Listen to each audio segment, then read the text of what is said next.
মানব সত্তা রয়েছে, human device রয়েছে, এই হিউম্যান ডিভাইসটাকে যদি আমি সংশোধন করতে চাই, পরিশুদ্ধ করতে চাই, এর আখলাকটাকে সুন্দর করতে চাই, তাহলে এই কাজগুলো আল্লাহ রাসূল সাল্লাল্লাহু আলাইহি ওয়াসাল্লামের নির্দেশনার আলোকে খুবই গুরুত্বপূর্ণ। এক নম্বর হচ্ছে বলবেন কম, শুনবেন বেশি।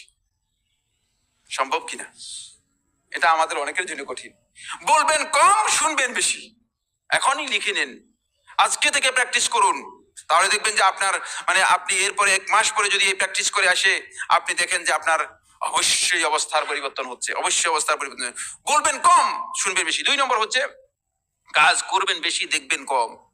অন্যের কাজ দেখার আপনার দরকার নেই, কারণ অন্যের কাজ দেখলে আপনি ভুল বের করবেন। নিজে কাজ করবেন বেশি আর অন্যের কাজ দেখবেন কম। অন্যের কাজ দেখার আপনার দরকার নেই, মানুষের কাজ দেখার আপনার বিষয় নয়। তাদের হিসাব হিসাবুহুম আলাল্লাহ, আল্লাহ রাসূল সাল্লাল্লাহু আলাইহি ওয়াসাল্লাম বলে দিয়েছেন তাদের হিসাব কার কাছে? আল্লাহর উপর। আল্লাহর উপর ছেড়ে দেন, আল্লাহর কাছে ছেড়ে দেন। আপনি এদের হিসাব নেওয়ার জন্য আপনাকে বিচারক হিসেবে দায়িত্ব দেওয়া হয়েছে কিনা? হ্যাঁ, না, আমাকে আপনাকে কোনো দায়িত্ব দেওয়া হয়নি। সুতরাং এটা খেয়াল রাখবেন। 3 নম্বর পয়েন্ট হচ্ছে নিজের দোষ দেখবেন, অন্যের ভালো কাজ দেখবেন। নিজের দোষগুলো দেখবেন, অন্যের ভালো কাজগুলো দেখবেন। দেখবেন আপনার ডিভাইসটা কি হয়ে যাচ্ছে, পরিচ্ছন্ন হয়ে যাচ্ছে। আপনার যে ডিভাইস রয়েছে, এই ডিভাইসটা, আপনার যে মানব সত্তা রয়েছে, এটাকে আপনি পরিশুদ্ধ করতে পারবেন। নিজের দোষটা বেশি বেশি দেখবেন, সংশোধন করতে পারবেন, নিজেকে সংশোধন করতে পারবেন। আর অন্যের ভালো কাজগুলো দেখবেন, তাহলে আপনি ভালো কাজগুলো গ্রহণ করতে পারবেন। বুঝতে পেরেছেন? আপনি শুধুমাত্র ডাস্টবিনের দিকে তাকালে চলবে না।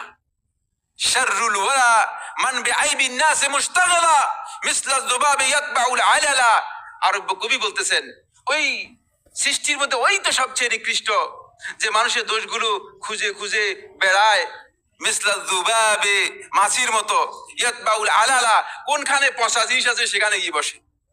আপনি পচা জিনিসে বসবেন কেন? আপনি তো পবিত্র মানুষ, আপনি সুন্দর মানুষ, আপনাকে আল্লাহ রাব্বুল আলামিন মর্যাদাশীল করেছেন। সুতরাং পচা জিনিসে গিয়ে বসার চেষ্টা করবেন না। 4 নম্বর শেষ পয়েন্ট, শেষ কথা বন্ধুগণ, সেটা হচ্ছে নিজেকে বড় মনে করবেন না, বরং অন্যকে সম্মান করবেন। দেখবেন এই 4টি কাজ যদি কেউ করতে পারে, নিজেকে বড় মনে করবেন না। নিজেকে যিনি বড় মনে করতেছেন,